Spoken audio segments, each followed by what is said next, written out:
In this video, I will show you how to use Add an Email Signature in HubSpot.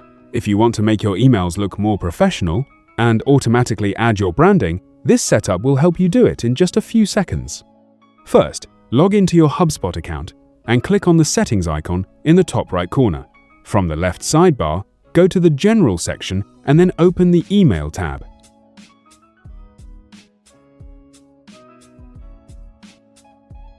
Now scroll down until you find the option called Manage Signature.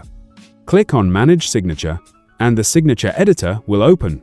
Here you can type your name, job title, company name, phone number, and other contact details. You can also add your logo, links, and format everything to match your brand style. Once you're done, click Save to apply the changes. After that, your email signature will automatically appear whenever you send emails through HubSpot. If you found this video helpful, subscribe to our channel.